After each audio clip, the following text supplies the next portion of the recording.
So Katseye's manager and one of the Katseye girls publicly wished a happy birthday to the same girl that tried to denounce Manon's black identity. These same two people didn't wish Manon a happy birthday or even like Manon's happy birthday post. When Lara was recently asked about Manon's hiatus and if Manon would be returning to the group Katseye, Lara said that it wasn't her place to say anything. But Sophia goes on hiatus and the same manager is being transparent and hopeful for her return. But for Manon, we haven't got any update in the last 6 months or any transparency, and yeah, I'm still supposed to believe that this hiatus is normal. Welcome to season 2 or part 2 of the Mistreatment of Manon series that I've been doing. I just want to say thank you guys for all the support during season 1, and I'm really excited to show you season 2 and everything that we kind of developed for this. If you're new here, hi, my name is Duanne King. Welcome to my channel. All that I ask is that you press like on this video and press subscribe so that you can join the kingdom. It's been so nice seeing all of you also follow me on Instagram and supporting me. We even have the Discord now where we chat about a bunch of stuff, so feel free to join. Get your coffee or get your tea. Today I have an iced Americano. I feel like this is my classic. If you're new here and you didn't watch season 1, you missed some episodes, that's completely fine. This episode will make sense whether you watch that or not. But if you do want to support the channel, I would say go back and watch them because I did spend a lot of time on them, and it has more receipts and proof in the things that I'm talking about. But just to recap some of the things that we did touch on in season 1, we addressed Manon being called selfish and lazy in their season's greeting books, while some of the other members had positive compliments. We touch on Katseye's manager calling her arrogant and not nice. We talk about how Katseye posed for their Glossier billboard shoot and they completely blocked out Manon's face and then posted it on Instagram as if it was just like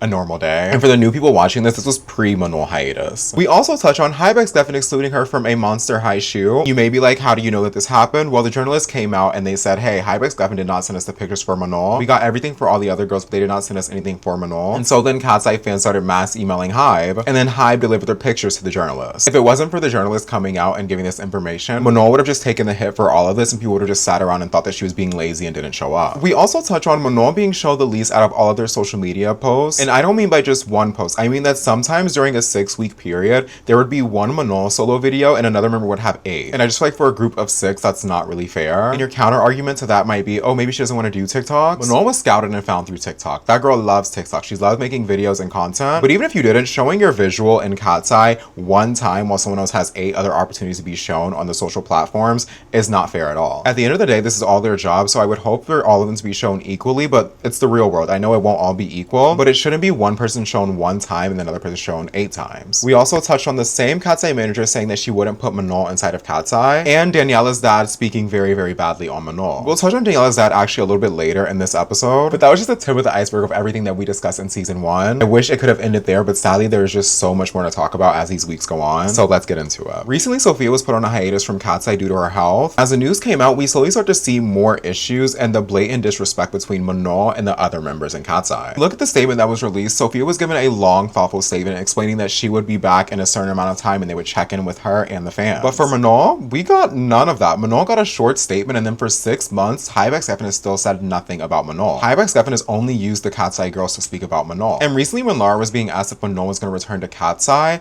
Lara said that it's not her place to speak on it. But why isn't it? Why couldn't Lara give a PR answer saying that, oh, she's sick right now and I can't wait for her to return when she's happy and healthy? Why couldn't she do that? Because she did that for Sophia. Wait, where's Sophia? She's sick right now, oh, no. But she sends her love. She wishes she could be here. She says hi. And Manon, I know you've said the door is open for her to come back. Any update on that? Will we be seeing her? I think it's not our place to speak on that. But when Lara is asked about Sophia, she has a completely different response. The response for Sophia is not, oh, I can't speak on this, or it's not my place to speak on this. It's, oh, she's sick right now and I hope she gets well soon and we miss her. Where was that energy for Manon? I think Hybeck Stefan and Katseye are slowly starting to let the fans know that Manon was removed from the group. I feel like this is their way of like testing the waters of being like, okay, how is everyone going to react? But I feel like we already all know what's going on. I feel like it would be better to just be honest and rip the band-aid off and be like, hey, Manon is removed from the group and she's going to go solo. And for most of you watching this right now, I know that you probably get what I'm alluding to. I feel like there's 20% of people or a lot of Katseye fans that don't really understand what I'm saying sometimes. So I want to make this part very, very clear. Sophia gets put on hiatus and she gets a clear timeline and estimated date of return. Manon gets a hiatus with no clear timeline and no estimated date of return. They're both in the same group, both on a health hiatus, but both get different treatment. Why is that? When Lara is asked about Manon, she said that she can't really speak on it. I think it's not our place to speak on that. But when a reporter asked her about Sophia, she says, She's sick right now, Oh, no. but she sends her love. She wishes she could be here. She says hi. it's the same member talking about Sophia and Manon, but they're talking about them completely different. And listen, I know most of you already get it, but I want to just emphasize and clarify as much as I can because there's a big portion of Katseye fans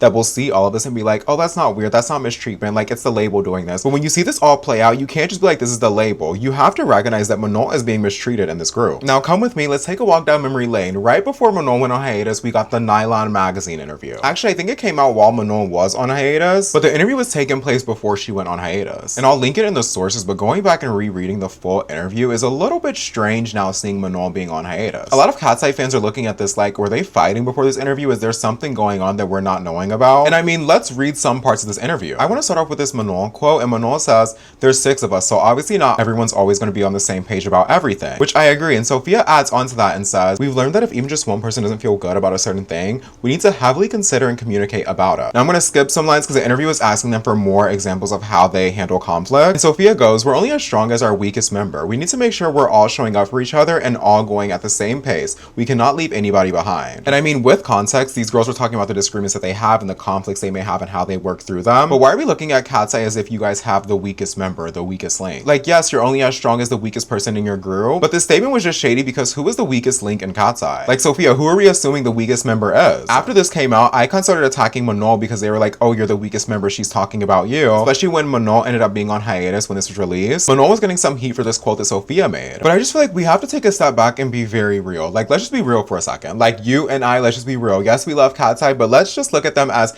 these 6 girls in the group, not even just Katseye, but knowing their talents. Let's look at all 6 of them. All 6 of them balance each other out very well. Some of the girls can dance better than others, some of the girls can sing better than others. Right now, I'm not even going to throw shade at any of the girls, it's just fact. Which is why when we see them perform as 5 or even 4 now, they look so off because they're missing fundamental pieces of the group. Their performance is always missing something because those 6 girls really complement each other on a stage. Now when we see 4 of them perform, it's not giving the same. Manon and Sophia's vocals on a track are very beautiful. Now don't get me wrong, the other girls can sing, but I feel like on this channel I mentioned how much depth Katseye songs have when Manon is on there versus when she's not. And even if we want to compare them dancing, I'm not saying Sophia was shading Manon, but a lot of Katseye fans were coming at Manon saying that she was the weakest link as far as dancing. And I want to argue, Manon's not the worst dancer in Katseye. I'm not going to say who's the worst dancer right now, but Manon's definitely not the worst dancer. I will confidently say though, Manon is top 2 dancers in that group. Because when it comes to dancing, it's not just about hitting your marks on time. It's the energy behind that. It's what you carry. It's the passion that you have when you're performing. Because any dancer can hit those marks on time, but when you're performing, you have that energy behind you.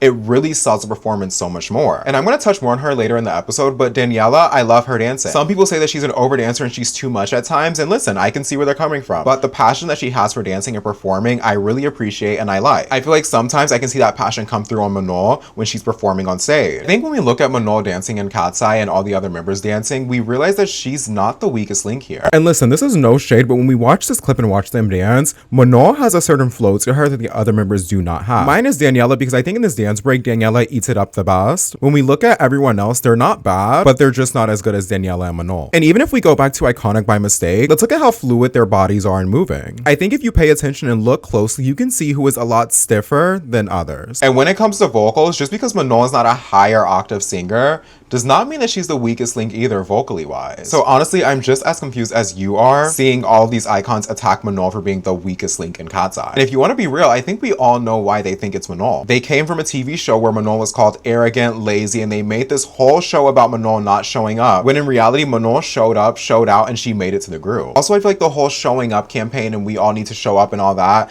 y'all know how I feel about that. I don't like that. I feel like that's detrimental to the whole group because we're all humans and you cannot just keep showing up. Like, I'm gonna be real, you cannot. Like, you're gonna have a sick day, you're gonna have this. I'm a fan of taking time off, going to lay down, going outside, you know, you're supposed to live life. When you keep emphasizing we all need to show up and do this and do that, it's just bad for all of your health. Because when your conglomerate, in this case Hybe, sees this, they're gonna be like, oh, you wanna show up? Here's your 16-hour workday since you wanna show up. They take that and they'll keep taking until you have no more to give them. And that is just not a healthy way to live. And if you remember when Manon was first put on hiatus, she liked this Instagram reel basically alluding that she was being mistreated in Katseye. And I don't feel like we've ever watched the video together together, so I'm gonna play it for you guys, and I want to see if anything stands out to you. Why is it that whenever we have a sole black girl in a girl group, she is the victim and the most sufferer? The current conversation after news broke last night that Manon will be taking a hiatus from Katseye for her health and well-being. But according to Manon, on Reverse, she said that she is physically fine. She is just taking time for herself and that things are beyond her control, which has many people speculating that this hiatus was not her decision. Recently, in the last couple of weeks, she and Daniela, who are the two non-Asian members of the group,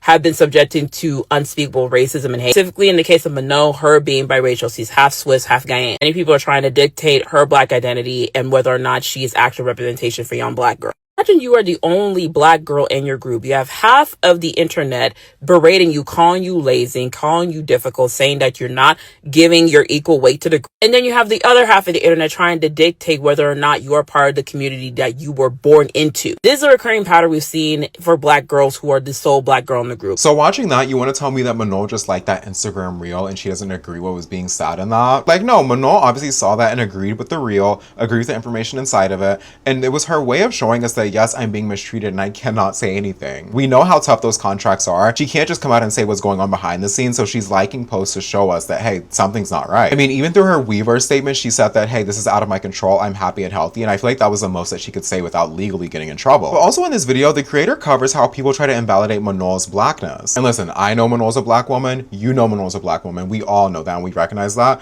but there's people that try to invalidate that, and I don't like that at all. But Manon did like this post, so that lets us know that at least she's aware of the situation going on, and she also is not a fan of it. And as if things couldn't get any weirder, when Manon was put on hiatus in season 1, we talked about this girl from Dream Academy coming out and like invalidating Manon's blackness. But then also Daniela was seen out hanging out with Manon's op. Well, she's probably not even Manon's op, but girl, all the Katseye fans are like, this girl is Manon's op. And I'm just gonna say that, I'm not even gonna say her name, I'm gonna spare you on this one, but you can figure it out. We'll show this picture, it's not gonna show her face, but you can figure out who that is if you watch Dream Academy. After Danny was seen hanging out with this girl from Dream Academy, and this girl from Dream Academy left a weird comment on Lara's Instagram. It was saying that you're gonna have to hold it down for black and brown girls and it'll make sense later. That is a little shady. Someone that you call your sister and you two share an apartment, you're hanging out with someone that invalidates Manon's blackness, and if you're not black, you probably don't understand the weight of this conversation, so please just sit this one out and listen. Lara is not black. What are you talking about? Lara needs to stand up for the black and brown girls. Lara does need to stand up for the brown girls 1,000,000%, but Lara can't speak on the black experience because Lara is not black. Lara will also never try to do that because Lara is not black. It was just a crazy time because why would this girl go and tell Lara, who is not a black woman, that she's gonna have to hold it down for black and brown girls? It simply makes zero sense. Like, it's crazy. Like,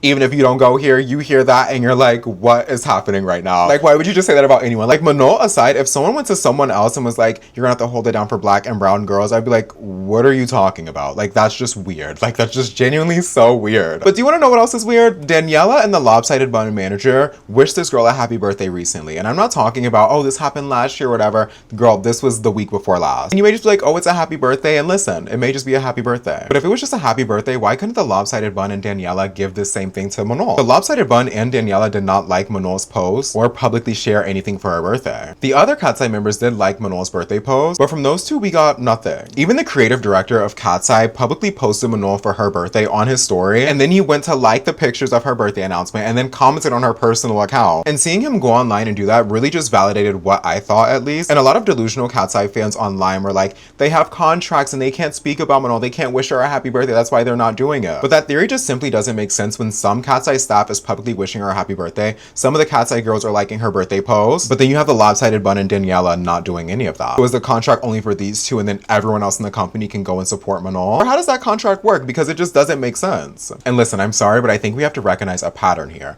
I love the girl. I'm not saying go attack her. I'm not saying go do anything to her. That's not what I'm saying at all for Daniela. But I think that we have to recognize a pattern here. A few weeks ago, Daniela commented on this Instagram reel where this creator was talking about how much hate Daniela was receiving. And you may be watching this like, girl, how is that a bad thing? When I first saw Daniela comment on it, I was like, this is not even a bad thing. Like, she's defending herself. That's cool. It wasn't until I opened the comments on that video and I verified this myself. This is me scrolling through the comments, okay?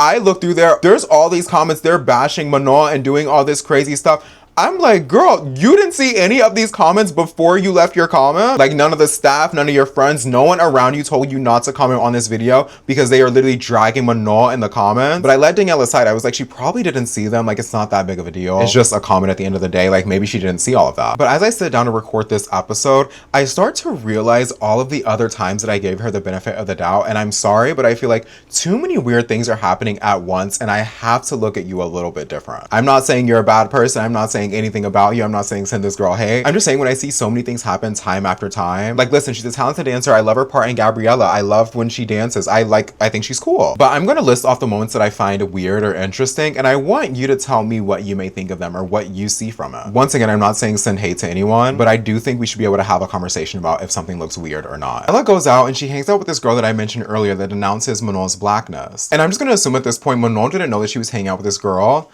only because of the events that came shortly after it. Daniela and this girl were caught by paparazzi hanging out, and once the pictures blew up online, Manon started archiving pictures of them off her Instagram. Manon also started unliking posts off Daniela's Instagram. And you may see that and be like, that's not weird, Daniela and her can be friends and Daniela can still be friends to Manon. But when you clearly see that Manon is so hurt by someone invalidating her blackness, listen, as she should be, because I would also be hurt by that. To then go and hang out with them, I would also feel hurt if my friend did that. I feel like there's certain lines that you cross and that you don't. And I feel like if Daniela and Manon were sisters, as I used to say, I just wouldn't feel comfortable doing that to my so-called sister. And you may not see the problem in that, and that's okay, but Daniela's dad goes online and bashes Manon so badly. And when all that was happening, I'm like, that is very, very shady. But also, Daniela's dad said nothing about Sophia's hiatus. Why was he so passionate about Manon's? But I gave Daniela a pass because I was like, that's your dad, listen, you can't control him. But I was like, this is a little bit weird. Because allegedly her and her dad are like this, and y'all may be like, oh, they don't really talk anymore. After Daniela bleached her eyebrows, she FaceTimed her dad to show her. And listen, I'm not saying you can't talk to your parents. That's not what I'm saying at all here.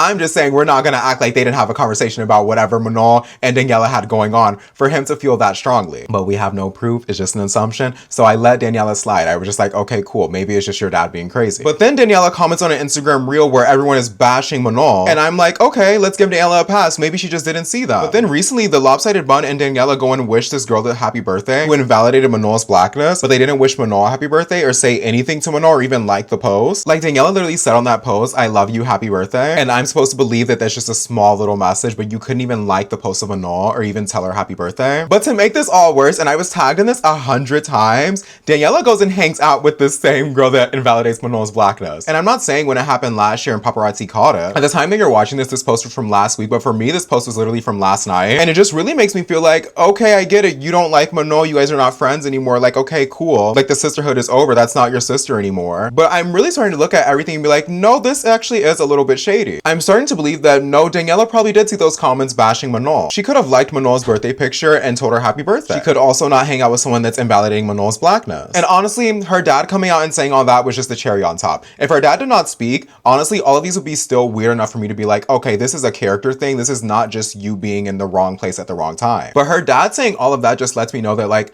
something in that family, like she learned this behavior from somewhere, okay? I'm not saying that she's, you know, as bad as her dad, but the behavior clearly trickled down, okay? Like, I'm sorry, I can't excuse that behavior this many times. It gets to a certain point that as a popular member of Katseye, you know the weight of your comments, your likes, and the things that you do in the public eye. You know that the wrong comment can be taken out of context and turned so many different ways that you have to be kind of critical and aware of what you're doing at all times. I'm sorry, but it's just what comes with the job. Now, listen, I'm not saying that she can't tell people happy birthday or any of that, but when you know that you have millions of followers and people think that you do not like Manon, for you to go tell this girl happy birthday, I love you, and then you couldn't even like Manon's birthday picture, only lets the fans believe that something has to be going on. And it just leaves me to believe, do you just want people to see you this way? Like, do you truly just want people to think that you and Manon do not get along? Because this is what it looks like in the public eye. And I do want to clarify, I don't think Daniela is the reason Manon is on a hiatus, so I don't just want to focus on Daniela right now. I feel like their Lopsided Bun manager is very shady towards Manon. Calling Manon arrogant, selfish, not nice, to wishing Manon's op a happy birthday, but not telling Manon anything for her birthday publicly, not even liking the post, to then Manon unfollowing you, to then Lopsided Bun saying that you wouldn't put Manon inside of Katseye. She's just so odd. And listen, I'm purposely not saying her name. I feel like it just takes 2 seconds to figure out who the Lopsided Bun is. But this manager confuses me a lot because we did a lot of like background search and extensive research on the people that we're talking about. And specifically with the Lopsided Bun, I'm going to choose my words very, very carefully when I say this. In my opinion, she's very publicly publicly progressive, very pro everyone and everything publicly. And in my experience, in my opinion, allegedly, the people who are publicly one way or publicly very progressive and publicly are this way, allegedly tend to be different behind closed doors. I'll leave that there for now. I have an episode on the staff that needs more developing and more research on it before I come out and say something, because I'm not trying to spread misinformation or be sued for anything, so I want to make sure that I have all my ducks in a row when I come out with the staff episode. But just know that the team behind Katseye doesn't have the cleanest reputation, and that's why Katseye operates the way that it does. It's just very dysfunctional, and you can see that in the way that Sophia is being treated on her hiatus versus Manon being treated on her hiatus. Like, there's a big group of fans that want to just believe this is a label issue, but I think if we just say it's a label issue, we start to take away the responsibility that the Katseye girls and the lopsided bun play in this situation. I hope you guys did enjoy this episode. I am so excited to go through all of this with you guys. Let me know what you guys think of everything, what your comments are below. If you made it to the end, look how far I drank my coffee this time. Normally, people that watch to the end know that my drinks are normally not this gone, but we've been yapping a lot and I needed the energy. Also, if you made it to the end, can you let me know what you're eating or drinking right now? If you agree with me on anything that I said or even disagree, because I love reading them. I'm so excited for episode 2 and for Katseye's EP to come out. Episode 2 will be coming out next, and then we have the Katseye EP coming out. And then after the EP and the film officially come out, I'll continue the series next week. But I love y'all. Thank you for joining the kingdom and supporting me and just being here. It's been so nice opening up on YouTube and like explaining my thought process and seeing so many people resonate with it. So I really do love you guys. And I'll see you in the next episode of the Mistreatment of Manon series. Bye!